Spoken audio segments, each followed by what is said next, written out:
Hello everyone, I'm NTom64. And hello, I am Gamer Richy. Welcome to the HellfireComms playthrough of LostWinds.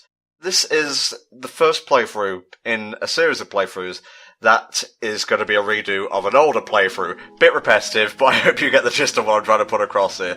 LostWinds was originally a solo playthrough I did way back when, and it's really showing its frigging age at this point. So look at you here, with all your completed things and whatnot, just showing off. This is what we're going to aim for here. We're going to aim for a 100% run of LostWinds, and this time Richy is at the helm, so take it away, mate.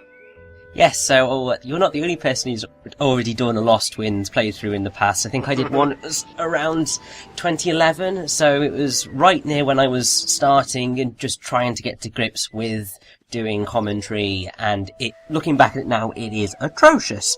Man, I wasn't much better, so don't put yourself down or anything. But what is the main concept of LostWinds before we get into like development details and such? What's the deal? So the thing to do with LostWinds is all about the wind, and it's all to do with drawing wind and using wind as a puzzle mechanic, basically. Mm-hmm. So it's a really good game, all things considered. Surprisingly, you do end up using all four elements, I believe, like wind, fire, earth, and water, but you use the wind to manipulate them. So in many ways, it's kind of the Airbender's game of choice. Indeed.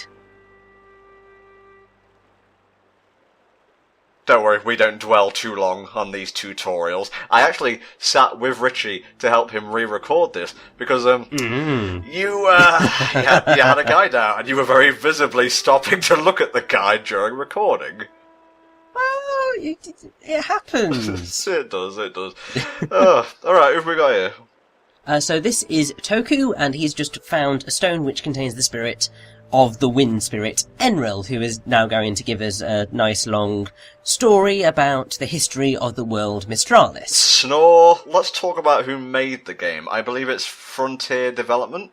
Yep, Frontier Development, who were founded in 1994 by David Braben, and they're based in Cambridge. Nice. So, I was actually very, very happy to find that out, because it's just like, yeah! Cambridge represent. Weren't we having a discussion just last night on Skype about, like, British development companies and whatnot?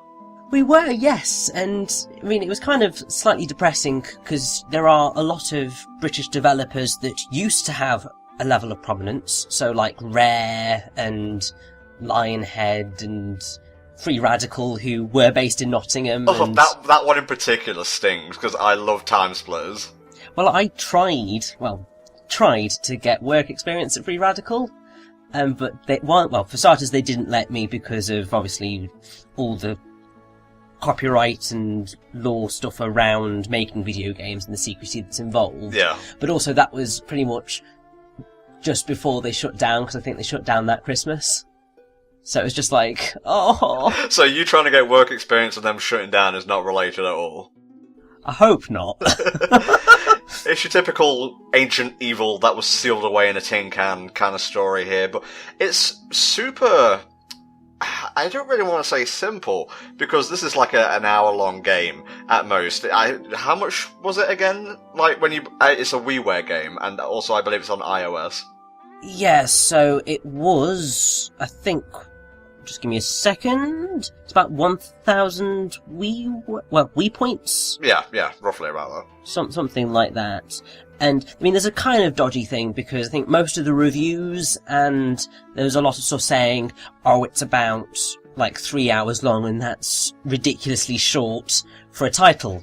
Yeah, okay, unless you have zero sense of direction, you're not going to be spending 4 hours in this game. Unless, like that one guy on like Miiverse, you go about looking at all the beautiful water. It ain't gonna be a 4-hour game.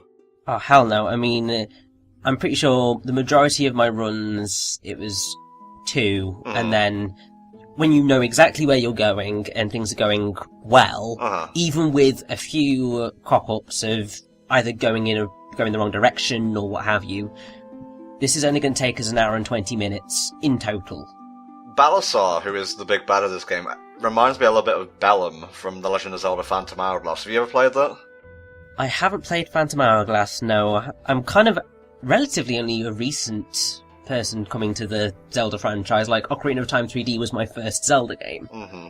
But then I've kind of started to build up. Yes, since then. You got into the harder stuff like the Majoras, the Twilight Yes. Princesses. Haven't done Twilight Princess yet, but have done Wind Waker, Skyward Sword, the Link Between Worlds, Original Legend of Zelda. Did that one. So yeah, we've got our first wind power, Gust. It's as weedy as you might imagine, but it comes with a few benefits. You can knock stuff off like pedestals and like move it about, and you can recover your health by massively chomping down on these things. Well, I mean, the other thing with this is that Toku takes like 2 bites out of them and then smushes a massive kind of peach or whatever the hell it is. And it's just like, what a waste of food! Now that I think about it, you mentioned Peach. This is like a really olden style version of James and the Giant Peach. Yes, I mean, sort of. It's like, no, Tom, I'm not enabling your crazy stories. I mean, if it was like James and the Giant Peach, then you'd have like the crickets and all the bugs, and you don't really get any of those. And the earthworm that sounds like a beetle for no discernible reason. Yes. But beetle as in, the band, not the you know what I mean. So from Liverpool, basically. Yeah. Just trying to make our way out of this here cavern now. I love all the graphical touches and whatnot, how light streams in from the outside, all the flora and fauna and such. Well, more flora than fauna, because fauna means animals, doesn't it? Yes, it does. Okay.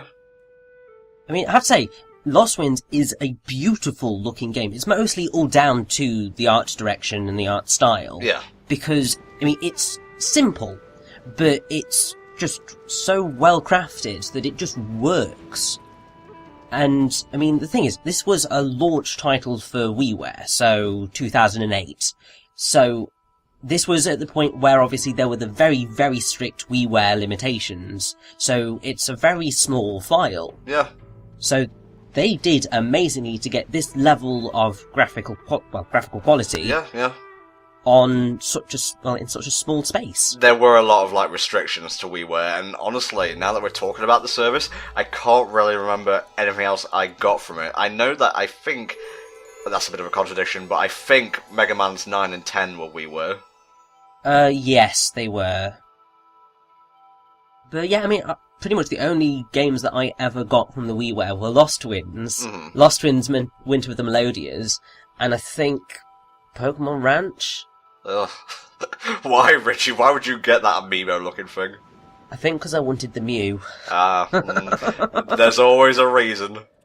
Always a reason. Ooh, what do we have here? So this is a Melodia idol. These are the collectibles for the game. There's 24 of them hidden throughout, and they unlock absolutely nothing apart from bragging rights, which is very depressing. Hey, bragging rights are the most important thing when it comes to HFC, okay? It's the only thing we have over a brain scratch.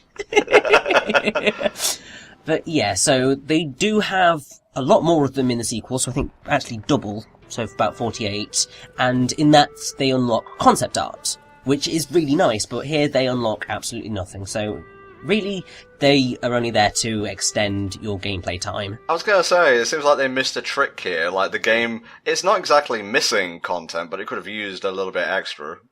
Oh, definitely. I mean, the thing is that it may just have been their optimization was pretty poor, so they couldn't squeeze other stuff in. Yeah. I mean, the file size obviously needs to be very, very, very small, and this was their first WiiWare title.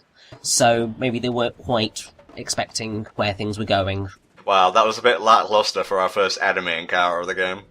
Yeah, I mean, the thing is that this game doesn't really have that much combat, so you face off against the Glorbs. They do have various different names, but that's the general name of the enemies. Yeah. And you just kind of whack them with the wind. There's nothing really too much about it. And the main thing is, you're playing this game for the platforming, for the wind, and just for the puzzles. The combat is really, really minimal and not important. Dare I say you're playing it for the experience. It's an artsy game with none of the pretension to it. Oh, definitely. I mean, that would probably be the best way of describing it, really. Mm-hmm. And I guess that would also bring us on to something that, I mean, we were talking about either earlier today or yesterday, about short games. Ah, yes. And my point of view is that it doesn't always matter how much you spend on a title as long as you feel satisfied with your purchase. Like, LostWinds is not exactly cheap, for being a 1 hour game. Yeah, I think they asked, like, slightly too much for the game, but again, if you had a good experience with it, that's what matters. Yeah, exactly, and I mean, I've paid a hell of a lot more for a much shorter game in the form of Child of Eden, which I paid £30 for when it got released. I got a t-shirt out of it, but it's still a 2 hour game for 30 quid, which is ridiculous. Thankfully that has a lot of replay value, so it was alright. When I brought this up in our conversation, I came up with a couple of examples. Number one, you have Mirror's Edge, which is fairly short, but it's got, you know, stuff like time trials and extra challenge modes, and then there's the added bonus of doing a melee-only run, which is really the only way to play the game, in my snobbish experience. Well, I mean, it is the way that, obviously, they wanted you to play. Unfortunately, they felt obliged to include guns, because that's what was the hip thing at the time, so it was just like, people aren't going to buy a game if you can't shoot a gun. Sadly, yes. And the other, well, I should say two examples, are Sonic Colors and Sonic Generations. But I think Colors wears its weight better, as it were, because the story is much more fleshed out, and I think it's paced better. Flame brought up the counter-argument that there's a few, like, 1-minute levels here and there, but besides that, I think it's much better paced in Generations, which kind of ends on a bomb note, as fantastic as that game is, because the timing is wank. Yes, pretty much. I'd say Colours succeeds much better because of its story. Generations, while gameplay-wise, is mostly pretty excellent. It just kind of falls flat because its story is so minimalistic and there's so much that it could have done. So who's this fella over here with the very Merlin-looking moustache and beard? This is Dio. Oh. Kono Dio da!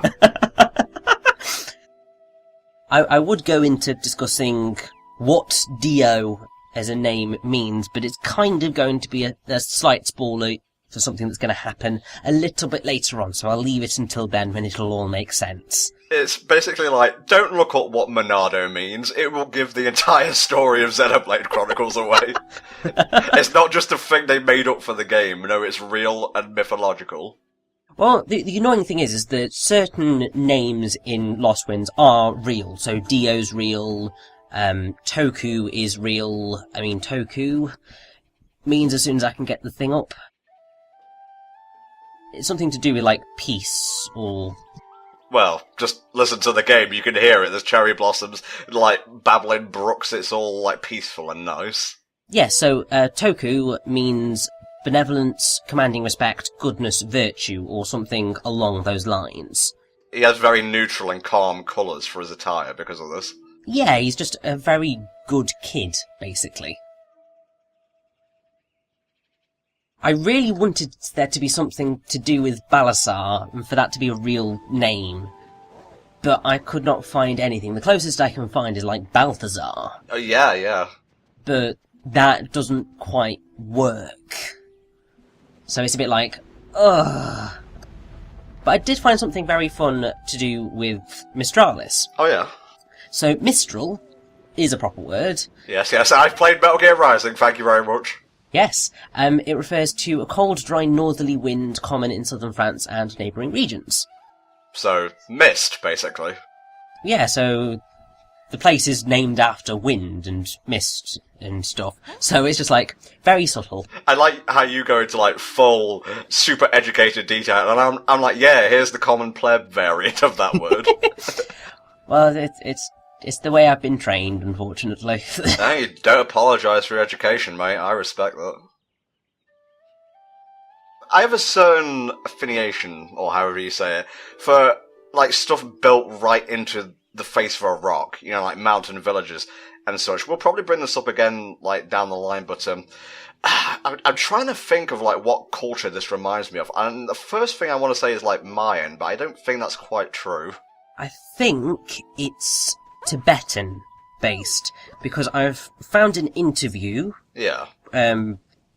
from David Braben, who's chairman of Frontier, on Kotaku, which discusses about stuff. I've also got one from, I think it's Nintendo Life. Uh-huh. And he mentions, Chris Simons, who's the artist for the game, mentions that the culture is very based on the idea of the wind. Yeah. It came very naturally to have a culture that lived in a high indigenous environment, and we immediately centred it to an area thinking of Tibetan culture or cultures in the Andes. Okay. So you get that sort of cultural influence in the area, so that's why you've got a distinctly sort of Asian look to the world and the clothes and all of that. It's kind of a little bit like Avatar: The Last Airbender, which is dripping with, like, Asian overtones, but it kind of combines, like, other cultures, like, you know, you have, is it PC to say Eskimo? Probably not quite PC, but people will get what you mean. Inuit, is that right to say? I think that might be. I don't know. That's not really an area that I've looked into a whole lot. Well, I know what your next journey is, mate. See you later. You're going to the South Pole. Or is it the North Pole? Oh shit, now I'm really revealing myself to be uneducated. Well, I mean, the thing is that there's certain areas of culture that you just don't look into. I mean, other than, well, if I wasn't interested in Japan, I would have absolutely no idea about anything that goes on there. I wouldn't know anything about Shinto religion, or, like, Amaterasu, or any of that. Or if what I didn't Moe care. means? Yes. So it's not unsurprising when people don't know things about other cultures if they're not specifically interested in it, because you just don't search it out and it's not readily available to you, really. Yeah, there's like two kinds of ignorance. There's willful ignorance, and then there's like accidental ignorance. So don't feel bad if you don't know something. There's always more to learn. Exactly. There is a lot of talking in the early parts of this game, and you may think we're just kind of skipping over the story, but it's mostly just a bit of back and forth between Toku, Enril, and the locals. You know, you're trying to find out what the deal is with Enril and what the deal is with the locale. Notea here is kind of your most helpful person, at least for now, anyway. I couldn't find anything to do with his name, but I'm assuming it's based on, like, note. Yes, I was going to say, note, information, inference, etc. Yeah, but he's an explorer like Toku's mother, Magdi, who is absent from this game. And yeah, he just tells us, go to Wither Falls. Ah, okay. Wither as in a plant withering because maybe someone blew on it too hard? Probably, yes. I'm sorry, I'm just trying to one-up you right now, and it's really showing that I'm not very good at it. It's fine. The only reason that I'm able to do this is because I've got loads of tabs open on my internet browser, just going, right, where's the stuff that I researched? This soundtrack, it just perfectly matches the game, and it honestly puts me at ease. It's wonderful. Free to go play, or free to end apart, I guess. Pretty much. I mean, we've got open freedom to do anything now, so we can just run and do whatever the hell we like. Yes, but what we are going to do is head to Wither Falls, so we'll see you next time when LostWinds continues. Bye for now.